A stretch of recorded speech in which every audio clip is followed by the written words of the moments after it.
Praise the lord. ఈరోజు వాక్య భాగం హోషేయ గ్రంథం 1వ అధ్యాయం 10వ వచనం. ఇశ్రాయేలీల జనసంఖ్య అమితమై లెక్కలేని సముద్రపు ఇసుకంత విస్తారమగును. ఏ స్థలమందు మీరు నా జనులు కారన్నమాట జనులు వారితో చెప్పుదురో ఆ స్థలంలోనే మీరు జీవం గల దేవుని కుమారులై ఉన్నారని వారితో చెప్పుదురు. ఈరోజు ఈ వాక్య భాగం ద్వారా దేవుడు మనతో మాట్లాడుతూ ఉన్నారు. ఈ హోషేయ గ్రంథం 1వ అధ్యాయం గనుక మనం చూస్తే హోషేయ ప్రవక్తతో దేవుడు మాట్లాడుతూ ఉన్నాడు. మరి నువ్వు వెళ్ళి గోమెరును పెళ్లి చేసుకోమని.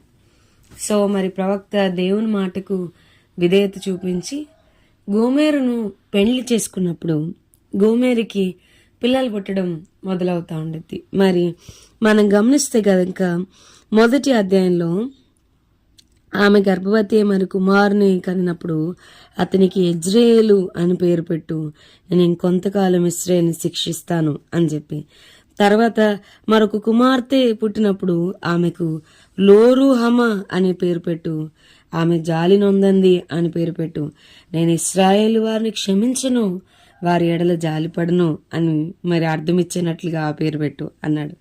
మళ్ళీ తర్వాత వెంటనే మరొక కొడుకు పుట్టినప్పుడు అతనికి లోమ్మి, నా జనము కాదని అతనికి పేరు పెట్టు, ఇశ్రాయేలీలు నా జనము కారు అని అర్థం వచ్చేలాగా లోమ్మి అని పేరు పెట్టమని 9వ వచనంలో ఆయన చెప్తే 10వ వచనంలో వెంటనే ఆయన అంటున్నాడు, ఇశ్రాయేలీల జనసంఖ్య అమితమై లెక్కలేని సముద్రపు ఇసుకంత విస్తారమగును. ఏ స్థలమందు మీరు నా జనులు కారన్నమాట జనులు వారితో చెప్పుదురో ఆ స్థలంలోనే మీరు జీవం గల దేవుని కుమారులై ఉన్నారని వారితో చెప్పుదురు. 9th వర్డ్స్లో మీరు నా జనులు కారు లోమ్మి అని పేరు పెట్టమని వెంటనే మీరు నా జనులు అని అంటారు.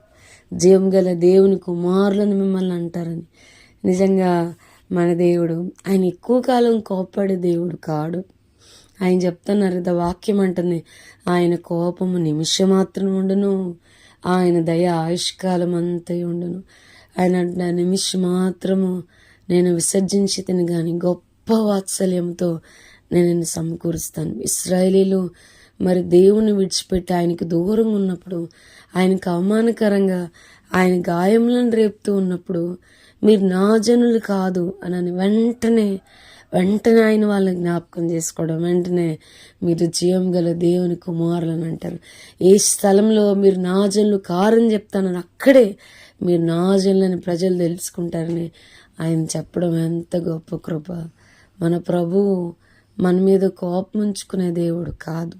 మనం ఏ స్థితిలో ఉన్నప్పుడు కూడా, ప్రభువుకి ఎంతగా దూరమైనప్పుడు కూడా, ఎంతగా ఆయన గాయాలను రేపుతున్నప్పుడు కూడా మరి మన విషయం అసహించుకునే దేవుడు కాదు, మనల్ని విసుక్కునే దేవుడు కాదు. వద్దు, ఇక నువ్వు నాకొద్దు అని చెప్పని మనం నిమిషం మాత్రం మన మీద కోప్పడ్డా కూడా వెంటనే గొప్ప వాత్సల్యంతో మనల్ని సమకూర్చే దేవుణ్ణి మనం మన దేవుడిగా కలిగి ఉన్నాం. మనం ఏ స్థితిలో ఉన్నప్పుడు కూడా ఒకసారి అన్యజనుల్లో నుంచి క్రీస్తునేరుగని ప్రజల మధ్యలో నుంచి మనల్ని మన కుటుంబాన్ని దేవుడు ఎన్నుకున్నాడు. చీకట్లోండి ఆశ్చర్యమైన తన వెలుగులోనికి మనల్ని ఏర్పాటు చేసుకున్నాడు, మనల్ని ఎన్నుకున్నాడు, మనల్ని కోరుకున్నాడు.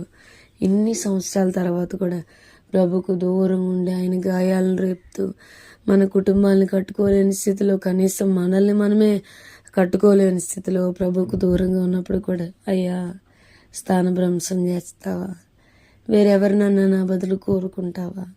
ఇన్ని సంవత్సరాలు నిష్ప్రయోజనంగా ఉన్నప్పుడు కూడా, ఇన్ని సంవత్సరాలు ప్రభువుకు సరిగ్గా పరిచర్య చేయకుండా దినాలను గడుపుతూ వచ్చినప్పుడు కూడా వేరెవరినైనా నా బదులు కోరుకుంటావా?